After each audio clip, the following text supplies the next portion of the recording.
Welcome,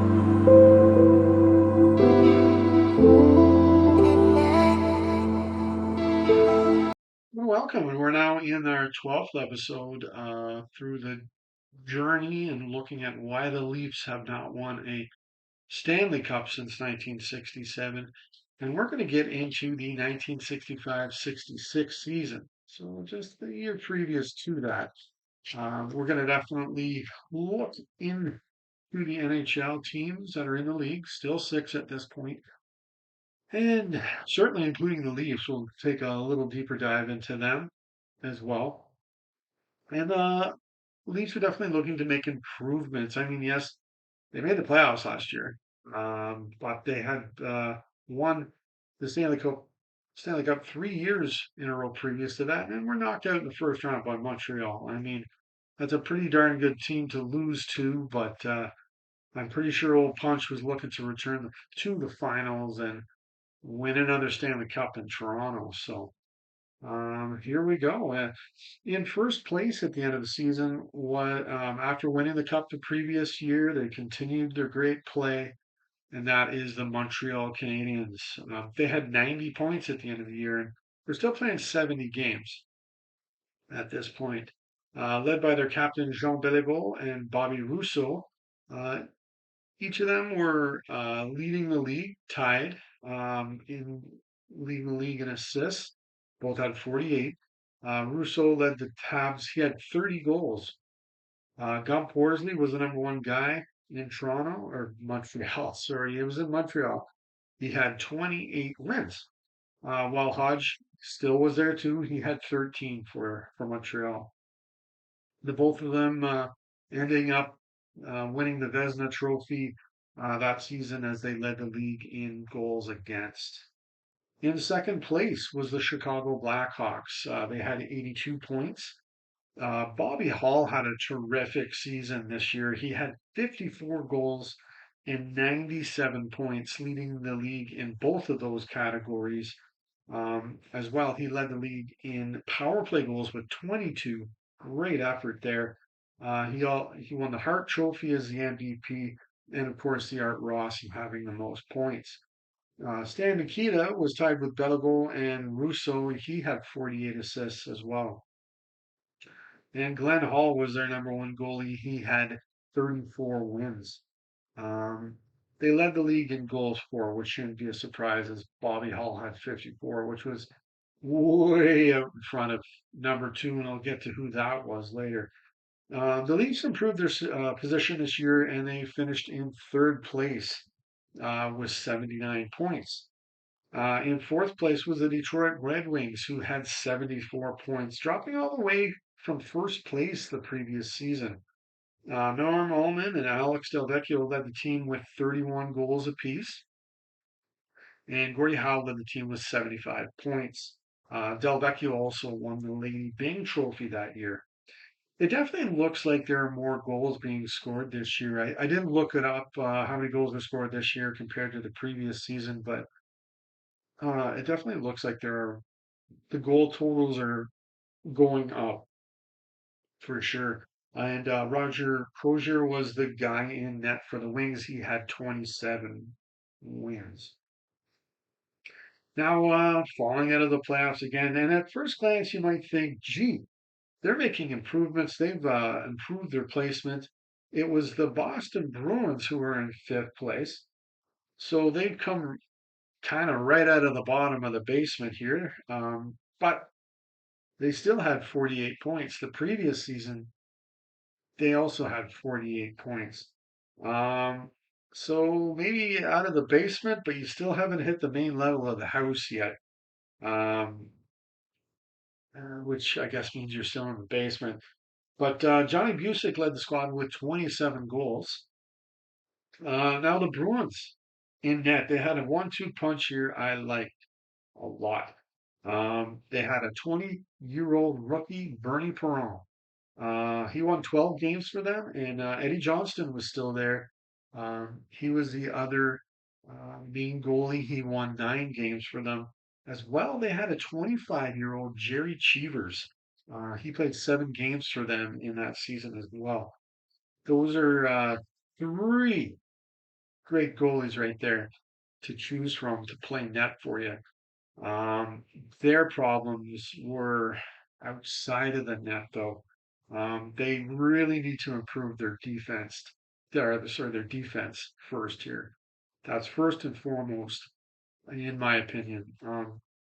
They were the worst in the league for goals for. They had 174. So that's 2.49 goals per game.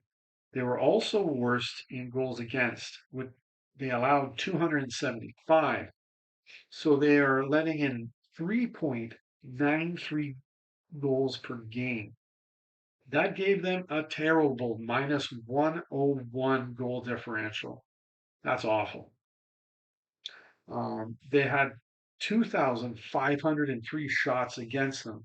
That means they were giving up 35.8 shots a night. I really enjoy who you have in net here, but they're not to be getting anywhere by giving up that many shots and that many opportunities, especially since every team has got some excellent players playing for them. I will take advantage of you if you give them those opportunities. To compare, Montreal, who finished first, how many shots did they give up? They didn't give up 2,000. They gave up close, but 1,955 shots. That means Boston goalies faced 548 more shots during the season. Yeah, that should be a good indicator who's going to be above who in the final standings there. Um, to think though, there was a team that finished worse than them. Um, as well, playing for the Bruins, they had a few good guys coming in the league. First games they played for them, we had Derek Sanderson, J.P. Parise, and Barry Ashby as well, suiting up for the first time for the Bruins. So it was the New York Rangers who dropped into sixth place. They had 47 points, just a point below Boston, but they only had 18 wins. Their captain, former Leaf, Bob Nevin, led the squad with 29 goals. And they turned to a couple of younger goalies in their net. So Cesar Maniego, who grabbed 9 wins, and Eddie Jacquemin, who grabbed eight for them. They were definitely having problems getting wins in New York this season. So looking in Toronto, um, looking deeper into their squad, Frank Mahovlich led the team with 32 goals, nine more than the previous season. He and Bob Holford led the team in points with 56. Holford had 11 power play goals. That's good. And both he and George Armstrong led the team. They both had two shorthanded goals apiece. And Mahovlich, Dave Keon, and Eddie Sack, who he definitely put up some a lot better numbers this year as well. They each had 6 game winning goals. When it came to the good old penalty minutes, it was Kent Douglas who led the team. He only had 97. Um, when it came to goals in compared to the league, Bobby Hall led it with 54. It was Frank Mahovlich who was in second with his 32.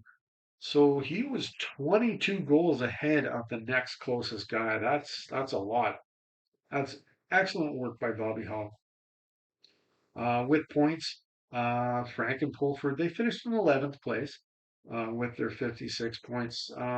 Rich Selby was a rookie for the Leafs this year. He won the Calder Trophy as the top rookie. He had 14 goals for the Leafs this season. So in that, you still got Johnny Bauer, you still got Terry Sawchuk. Johnny finished with 18 wins. Terry had 10. Now as well, the newly acquired Bruce Gamble, he played 10 games for the Leafs as well. So he was being put in there too. When I look at their individual numbers, that's Bauer and Sawchuk. I see Sawchuk's numbers are not, they've taken a step down in this season. Bauer still had a great 930 save percentage. That's terrific. Sawchuk's was 903. Not awful, but a step down from where it was the previous season. Johnny's goals against average is still great at 2.26. Terry's wasn't. It was 3.16. Um, my mind's wondering. I didn't really try and look this up, and can I find out maybe this is why Gamble got some playing time in Toronto because Terry's playing may have not been quite as sharp as it was in previous years, and maybe that's why Gamble's getting the opportunity. I'm also not sure if there were any injuries this year with the goalies at all. Um, so there you have it, and it gets even the next season. Gamble plays even more games. That I believe Bauer had an injury though. Um, but anyways, and there was a new rule instituted here at this time. I mentioned in a previous video. With before this season started, you had to suit up two goalies for each game. So there you go. I think it was 16 players plus two goalies that had to be your roster every night. Now in February of 1966, it was announced that there was going to be six new teams coming into the league. They're going to go with expansion here um, for the beginning of the 1967-68 season. So not the next season, but the season after that. The cities that were mentioned was L.A., San Francisco, St. Louis, Minneapolis, St. Paul, Philadelphia, and Pittsburgh. Now I've always kind of wondered why was there no Canadian team right out of the chute? You could put a team out of Vancouver for sure, um, right out of the hop. The word is both the Maple Leafs and the Canadian owners from both of those teams vetoed the bid. There was a bid put in from Vancouver because they were not wanting to share the proceeds of television broadcasts with anybody else. But in time, not very much time, they're going to have to deal with another Canadian team. And it was Vancouver that showed up next in the NHL. So there you have it. That was good. Now I'm going to show you an update of the roster for the Leafs with the changes they've made. Try and show this here for you. So there you go. You still got Mahovlich and Keon up at the top line. I threw Ellis up there. Why not? And then you got Bob Pulford, Kelly Armstrong. I really like that third line. Um, just as in they like to rough and tumble kind of group there. You got, of course, Eddie Shack.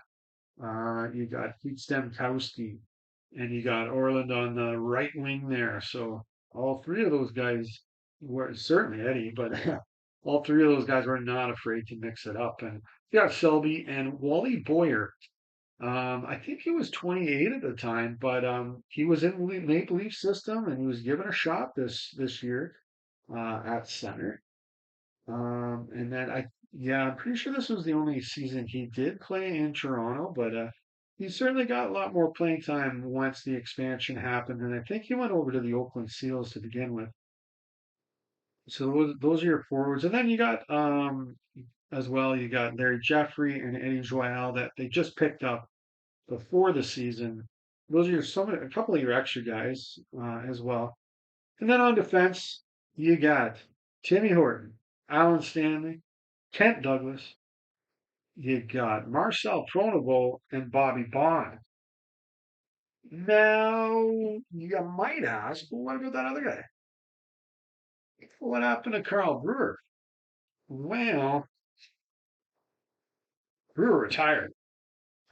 This to me is another red flag against the coach punch and laugh. Even though I think it was like 1980, um, Brewer came out of retirement for the second time and he played for the Leafs.